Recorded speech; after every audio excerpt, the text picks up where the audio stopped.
artificial intelligence will completely transform our world. But what is AI? Why will it affect you? And how can you and your business survive and thrive through the AI revolution? Welcome to AI and You. Here is your host, author, speaker, and futurist, Peter Scott.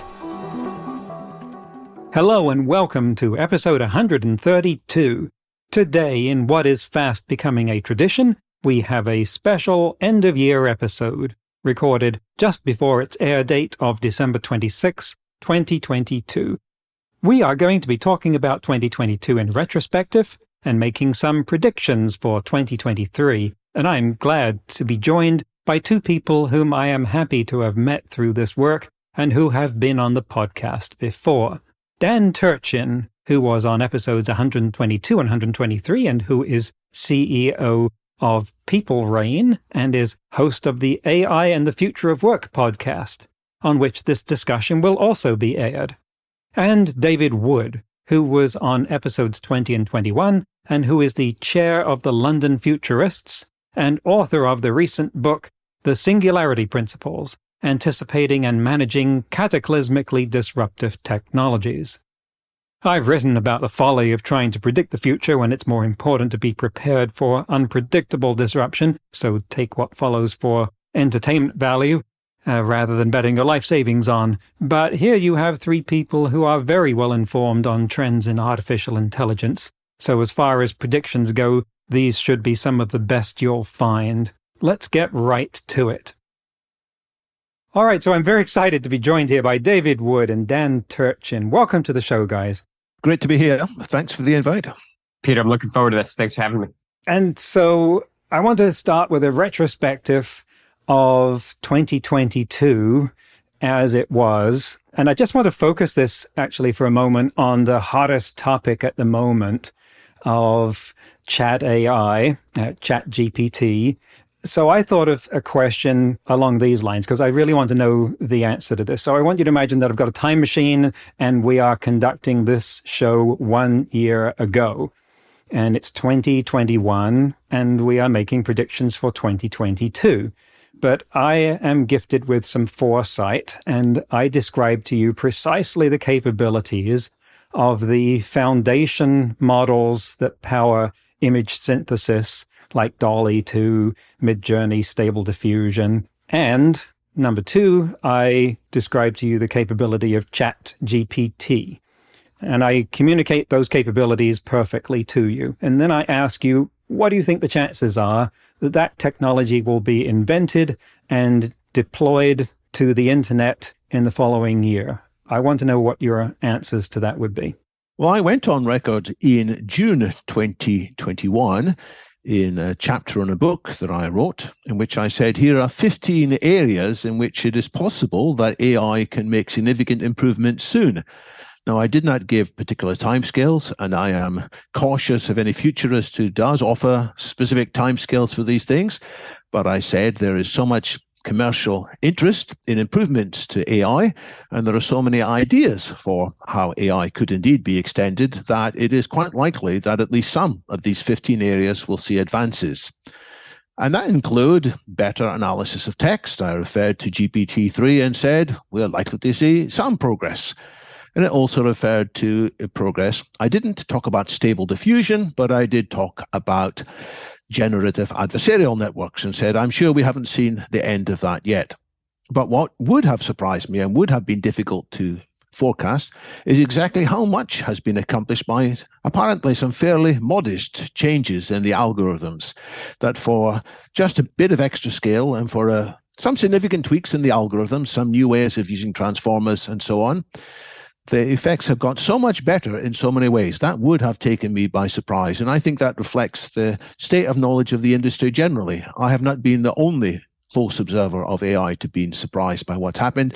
Many others have said some of the disappointments are disappointing, but some of the accomplishments are breathtaking. Thank you. And Dan, what does 2021 you have to say?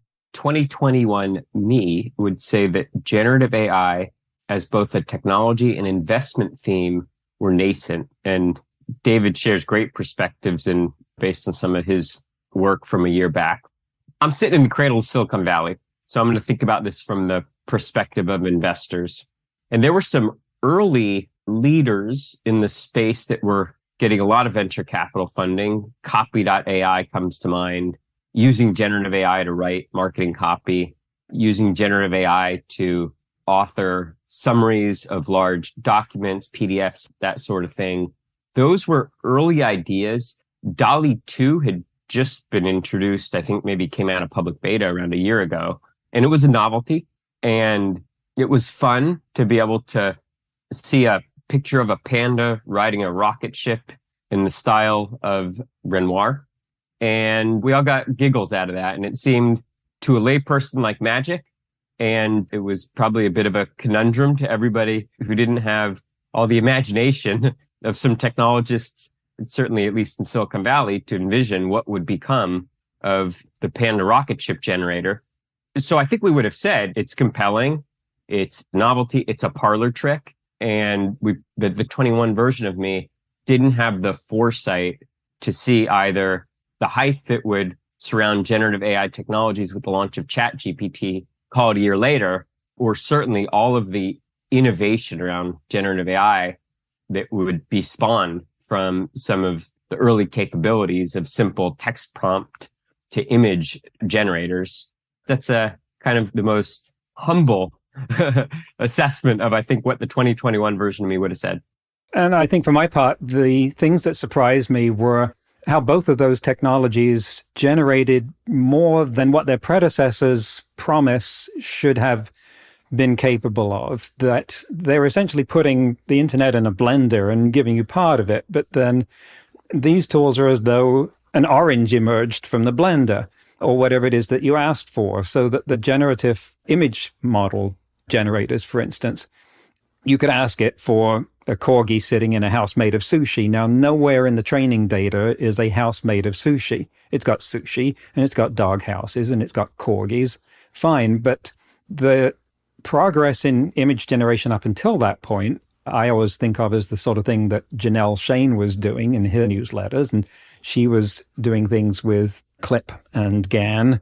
And you would get these Salvador Dali-esque type images that were clearly the result of convolving some image that she was looking for with something else, and it might look like something that H.R. Geiger had created, but it wouldn't have exactly the perspective. And this was the thing that got me about that doghouse made of sushi, that it was all arranged in the right scale, perspective, consistent lighting, that imputes some sort of understanding. And this is where I get the problem describing a technology like ChatGPT without using words that make it sound like here is something that has suddenly involved general artificial intelligence, become conscious/alive/aware, that I feel there's a word between analysis and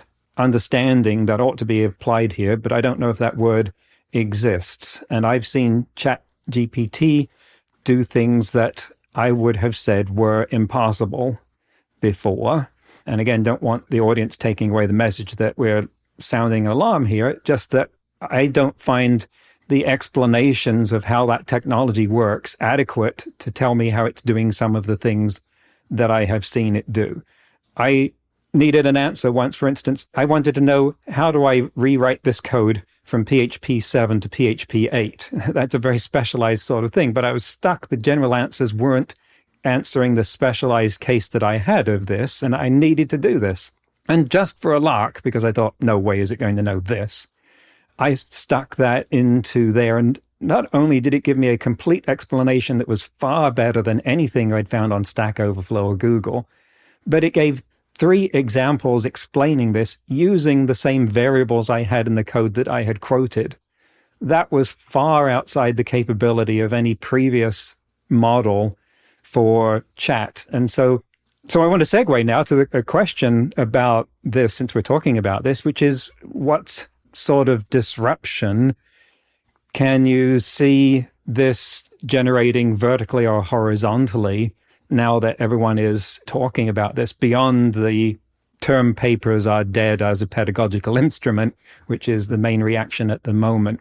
I had two recent guests on the podcast, Peter After Year, great episode, that both served to introduce column anti-patterns into the discussion about generative AI. I think it's easy to get caught up in the just kind of unbridled enthusiasm, because a lot of what you see in the popular press are examples of where it truly does seem like magic, or maybe to use slightly more cynical terms, it's a reminder of how vast the internet is.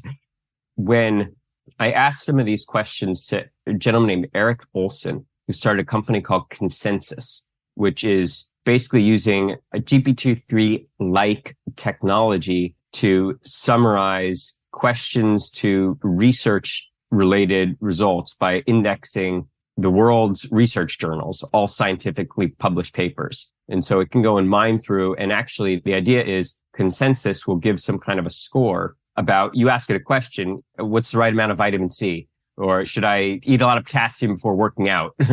Things where there's some amount of controversy and some amount of valid scientific research, and it'll go and actually comb through voluminous scientific research articles and come back with a summary and some pros and cons, and obviously intended to be very thorough and a balanced approach. And even Eric Olson, who's the CEO of the company, said, we're keeping it in beta because there are a lot of examples of where it performs really well on certain topics. But, when you ask it physics questions, for example, it reveals some holes, some gaps in the literature that are easily exposed when a scientist asks it questions and expects to get an unbiased summary. And then the second guest that is doing something fascinating with generative AI that also revealed some holes in the robustness of the technology is a gentleman named Michael Osterrieder, who started a company called Visual, YC-backed company that is using generative AI to replace the Getty images and the vast repositories of these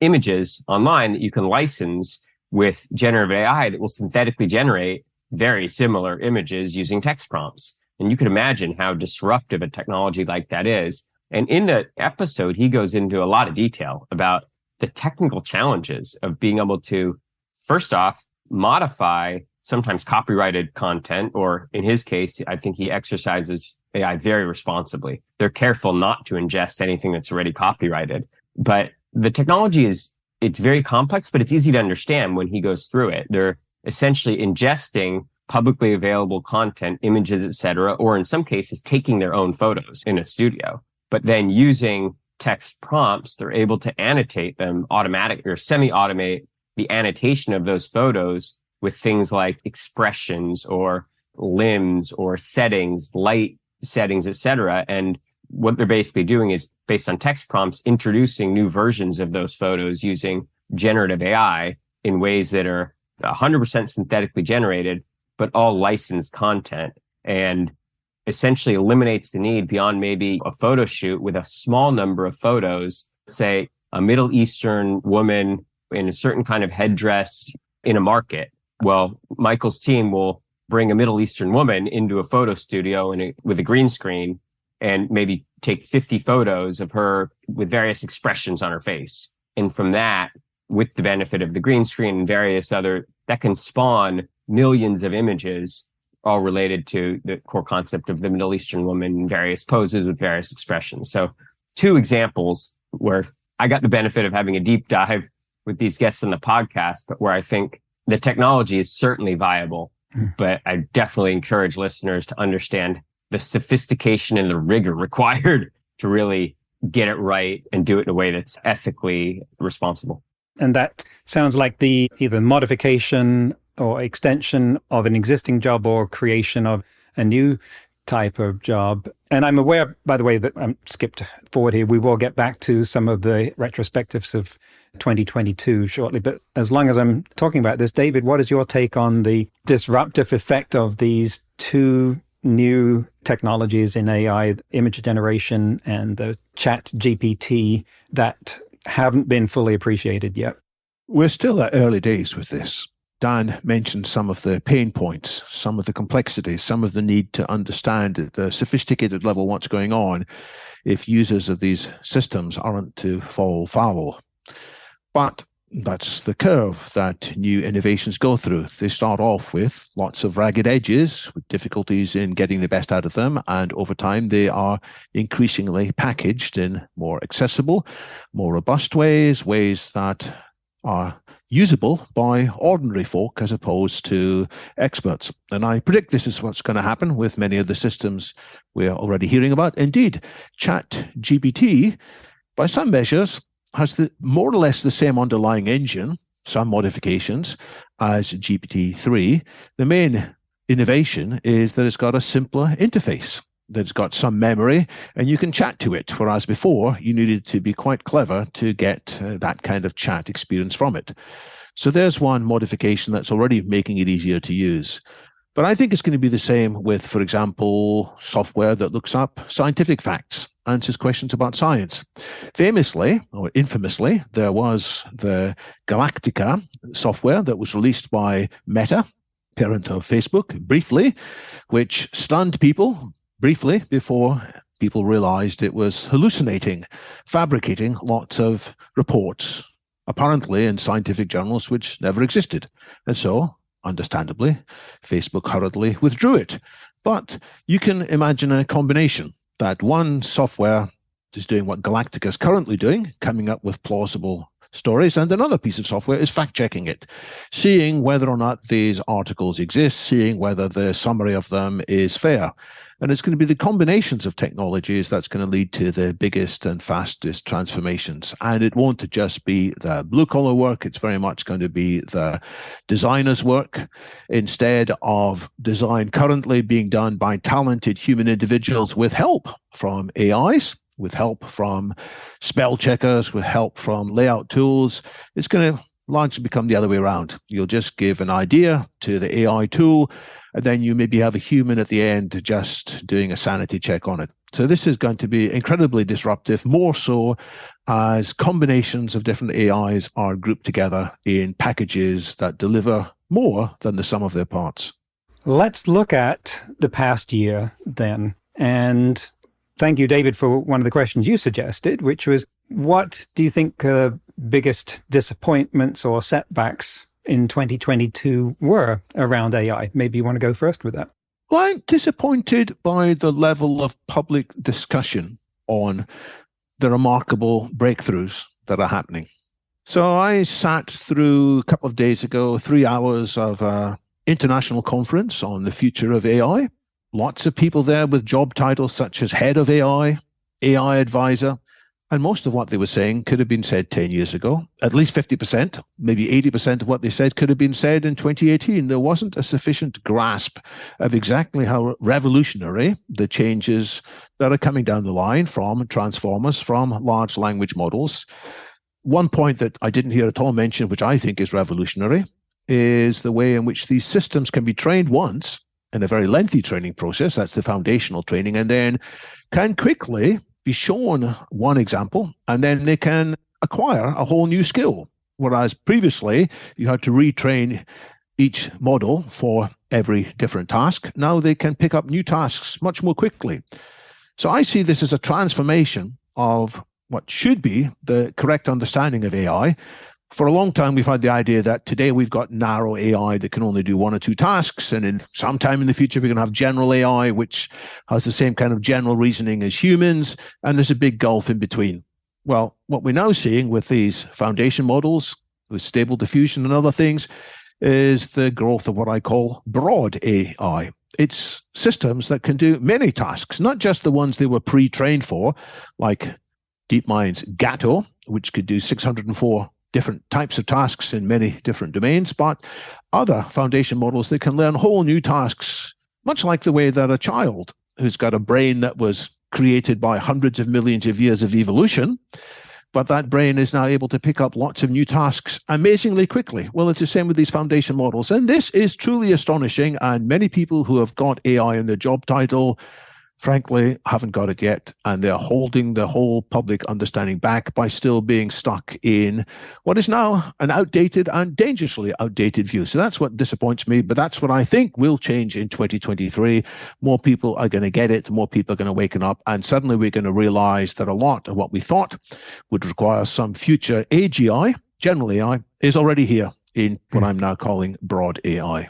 I agree. I have the feeling like I and you, we've been saying for some time, look, you should expect this sort of disruption. That's just the curve we're on. We can't tell you exactly how, what, or when, but it's coming.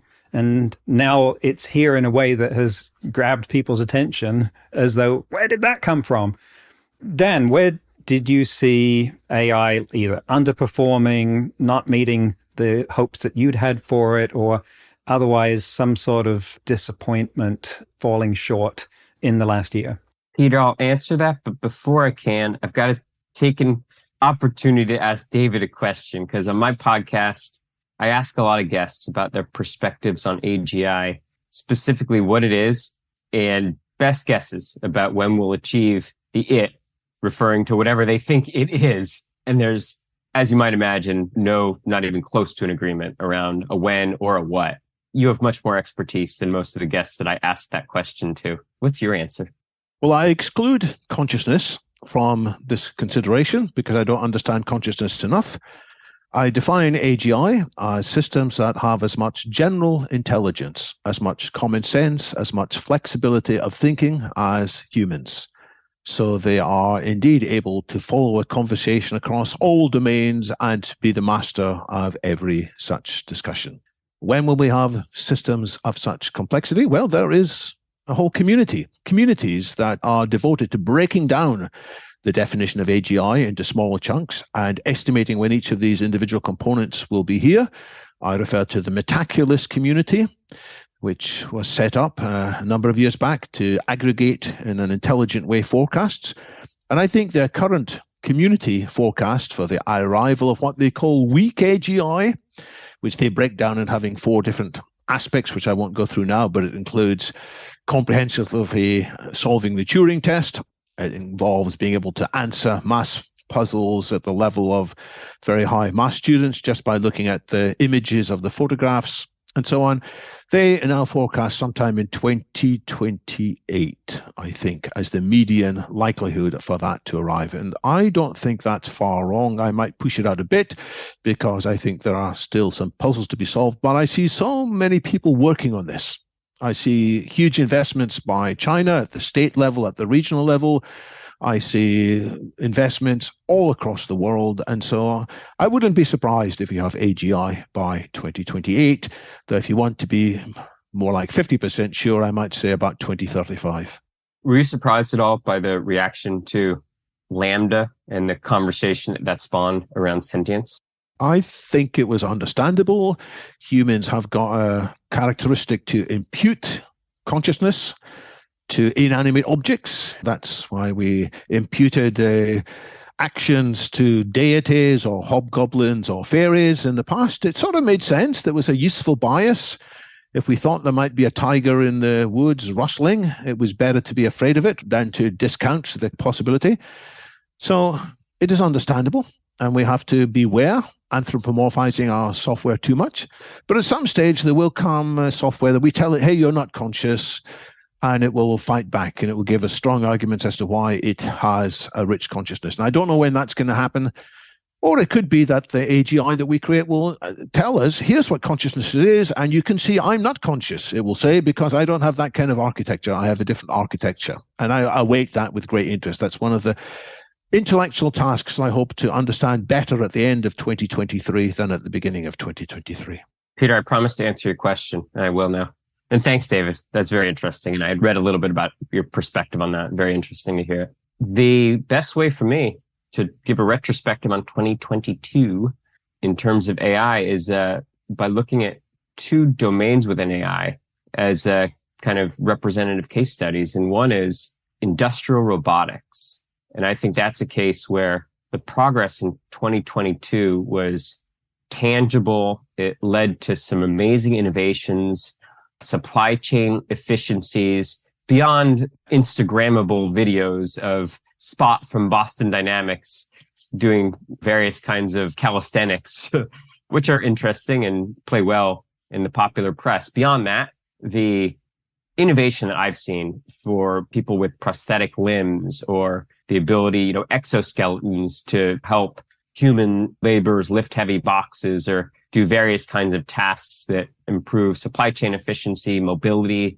human mobility, that sort of thing. I think that's been a big win. And so I want to lead with the positive. I think in some ways it's easy to overlook some of the AI-driven innovation that we've seen in the past year. And then I think the case study that is the poster child for disappointments in AI in the past year is self-driving cars. I think we do a lot of navel gazing in Silicon Valley, guilty as charged. But we've perpetually been, at least for the last decade, 1 year away from fully autonomous vehicles driving up and down 101. And I'd say by any measure, whether it's safety or reliability or accuracy, for a variety of reasons, every company that has tried to achieve that has either died trying or is in the process of dying trying. Tesla is notorious for having delayed or ratcheted back expectations for what its fully self-driving autonomous driving mode can achieve. We've seen reports of nearly 400 crashes in the last 11 months alone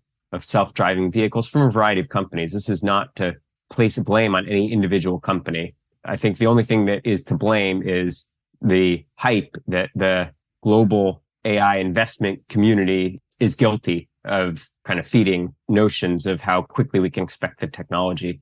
By the numbers, there's been over $100 billion invested in self-driving automobile technology. Organizations that have gone public, mostly via SPAC or via direct IPO, direct listing, have lost over $40 billion in market cap since going public. Now, if there's a general malaise in the markets that you can attribute a lot of that to, but by any metrics, whether it's financial or the maturity of the technology or certainly the performance or the safety of the technology in the marketplace, it's pretty clear to me. I'd love to hear opinions if you have different data, but that we're at least a decade away from where I'd feel safe putting my kids in a self-driving vehicle and having them commute to school, work, commute on 101. Perhaps my grandparents driving a golf cart in a protected community with known paths, that may be different, or a self-driving wheelchair or something where it's AI assisted. Yeah, I think those are safer use cases where we may be a small number of single-digit years away, but certainly the hype and the expectations around self-driving vehicles replacing driven vehicles by humans, I think that's an example of where we continually miss expectations, and certainly that's the case in 2022. Do you share that view, Peter? Yes, absolutely agree. I had thought it possible that Tesla alone could have precipitated a new AI winter, but the developments in other fields have forestalled that.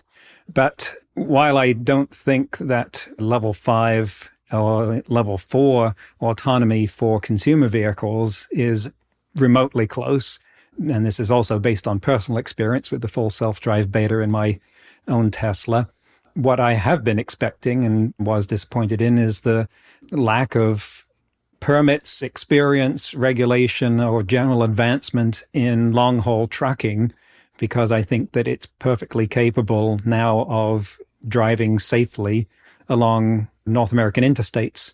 And I don't know why that hasn't gotten further. I would have predicted by now that it would have. So just looking at our timeline here and propelling this conversation along, just to pick up on the thread about consciousness, I once loosely labeled a development in AI in the future to be conscious AI. I didn't mind co-opting the term conscious because to me, I don't know what it is. I'm not sure anyone does. And it's entirely possible to me it doesn't exist at all. But when asked to define that, I said, when we get to the point of AI that you program by arguing with it more than coding, I think that might be the point at which that's a useful definition. And some of the interactions with ChatGPT that I have seen are definitely along those lines. I'm not saying we've got to conscious AI by my definition or any other yet, but it's really interesting seeing how that's happened. So to make the best of our time here, let's move on now to what would you like to put a stake in the ground predicting or aspiring for 2023 in development of AI? David? Well, I think there will be a change in the public mood, that the public is going to pay more attention to this. So currently, it's a little bit of a curiosity. It's a bit of a thrill. I think we're going to see more and more of the public waking up to the fact that these technologies are having big impacts on real lives, and also waking up to the fact that the regulators are potentially going to make things worse, as well as potentially making things better. And so I think there's going to be a big discussion in Europe and probably elsewhere. I say Europe first because the EU is introducing an AI Act, which is well motivated. It's motivated to prevent harm. And it's right, we should be aware of potential harm. If people are harmed by medical devices driven by faulty AI, if they are excluded from getting a job because of an algorithm that is unfairly prejudiced against people with their types of surnames, then that should be addressed. But the mechanisms that are being proposed in the bill are said by some critics to be too heavy-handed, to be impractical, talking about avoiding all bias, being entirely fair. Well, mathematically, there's always some kind of bias and there's always some kind of unfairness if you have a complex system. So I think the public's going to wake up and there's going to be a lot of quite heated discussion. To what extent are these regulations holding back innovation and risking not getting the benefits of AI? And to what extent are they legitimate, because AI algorithms can do a heck of a lot of damage, as people who have been driven to suicide by despair as to the messages they've read on social media. And even worse, there's been genocides, arguably caused by irresponsible lack of monitoring of what was spread around on visible social media, such as Facebook, but also in the dark social media of WhatsApp back channels. So there is a requirement to address this, and initial attempts to address it may need a heck of a lot more discussion. So that's what I want to see, and I think will take place in 2023, independent of the technical advances, which I think there will be many. I think there's going to be a much more vigorous and hopefully much better informed public discussion, of which podcasts like ours have a key role to play. Dan, your answer here. Yeah, David, I'm going to build on what you said. I applaud the leadership from the EU community for the regulatory frameworks that have been proposed and some of the actions that have been taken. I think they stand in stark contrast to where we are in the United States with things like the recently introduced blueprint for an AI Bill of Rights. I think it's what you can expect from Washington, D.C. these days. It sounds good, but it's absolutely toothless. And the pace that Washington, D.C. manages important topics like this, it's essentially giving license to rogue operators who are introducing AI into the marketplace for another 10 years of potentially irresponsible behavior. If there are two things that I would like to see happen in 2023, they'd be these. One, I think every developer who's working on any technology that involves the use of automated decision-making, and I'm explicitly using that term, not AI, because sometimes that's an ambiguous term, but automated decision-making, specifically where it affects lives. It's going to make a decision about your creditworthiness, or whether or not you can be let out of jail, or whether or not you can have custody of your kids, whether or not you can you're insured to take a certain medication. This is real. These are decisions that software is being used to make, using algorithms that humans write. I'd like to see every developer developing software that makes automated decisions take at least one ethics course. As part of getting your CS degree, it should be required in this day and age. And then two, I'd like to see us rapidly, and by rapidly, I mean not introduced by our US federal government, some other body. And for those listeners, if you want to help me accelerate a path to something like this, I'm willing to be part of the solution. And certainly not throw stones from a glass house, but a framework whereby every vendor that's introducing any technology that involves automated decision making that affects consumer lives, I'd like to see that get some kind of a hygiene score. I've talked about this on my podcast before, but I think when you go into a restaurant, it's very routine that they'll get scored. Like the hygiene of the kitchen will get scored. And I don't know about you, but I don't particularly want to eat in a restaurant that has anything less than an A hygiene grade. because somebody had to audit the hygiene of that restaurant. I think if we do that to regulate the safety of a meal, I absolutely think that before any piece of software is going to tell me whether or not I can get a loan or whether or not my kids are eligible to take a certain course in school, I think we should apply the same principles and certainly the same rigor and introduce some kind of a framework for storing the hygiene of any product that's making automated decisions. So Peter, that'd be my vision. I think those are two very pragmatic thoughts about where we might be able to go, perhaps ambitious, but like I said, I think when smart people have good ideas and a passion around changing the world in a way that could influence billions of lives, I think we can certainly accelerate how quickly we can make some of these solutions available. So here's my take. I'm going to go in some different directions, and I'm not going to touch self-driving vehicles this time because I've been burned too many times before. I'm going to try and go out on a limb in a few places. I'm going to assert, first of all, that there should be, and hopefully will be, a revolution in microbiology because of what AlphaFold did. And it took the number of known protein structures from 190,000 to 200 million. In other words, all of them. And I just don't think it's possible to increase the knowledge space of some science by a factor of 1,000 without creating new industries.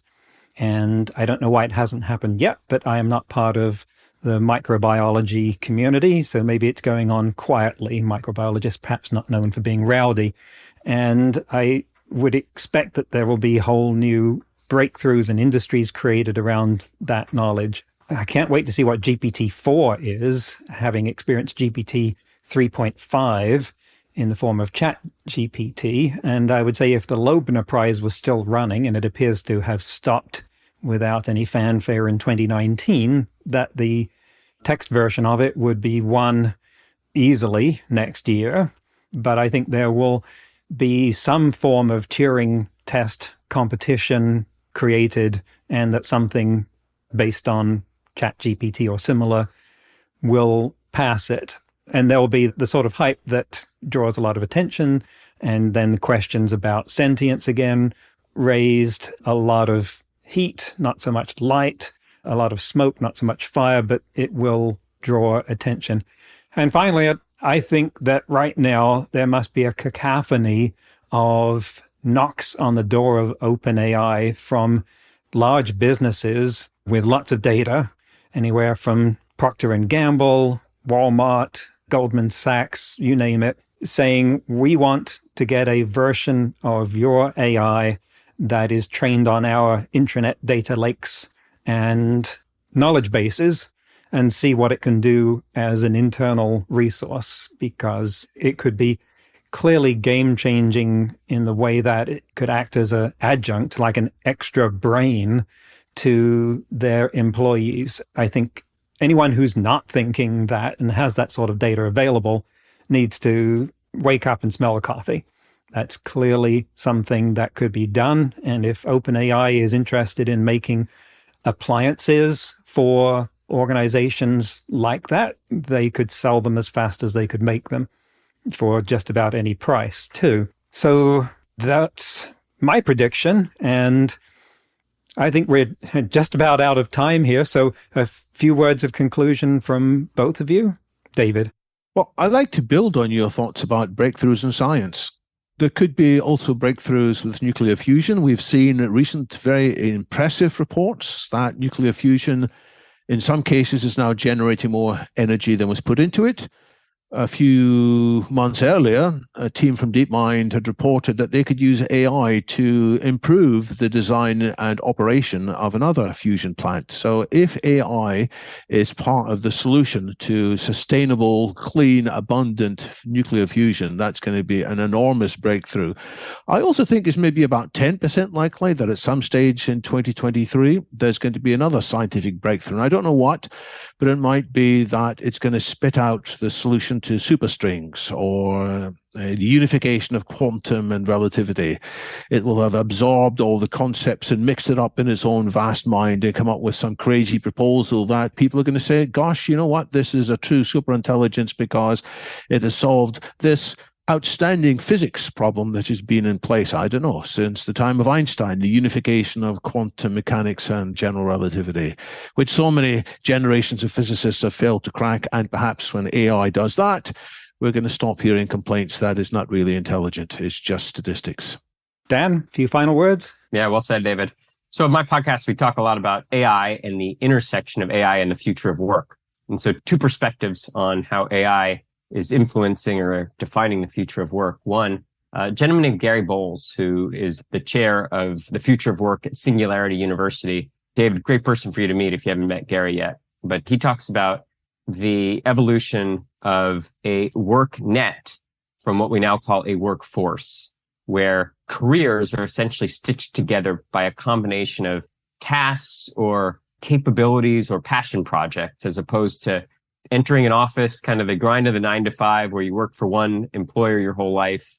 There are things like skills matching technologies and various innovations that are making it easier for employees to be kind of free agents and stitch together careers based on the things that they're most passionate about. And from the perspective of how we use technology to make humans better, I really believe that we're just on the cusp of this new era when we spend 100% of our productive working time when we're earning a wage doing things that we love. And that's vastly different than today, where most employees report that they're in some way disengaged or demotivated or feel like their values aren't aligned with their employers. I think that's going to go away.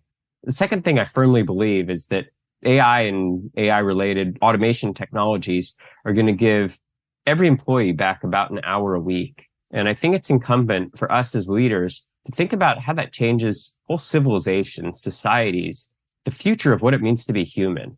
This kind of magical fusion of the best of what humans can do with the best of what machines can do is truly going to change the nature of how we think about why we're on this planet, even as little as an hour a week back, to be better spouses, friends, caregivers, pursue a hobby, get to the kids' soccer game, football game for those international listeners.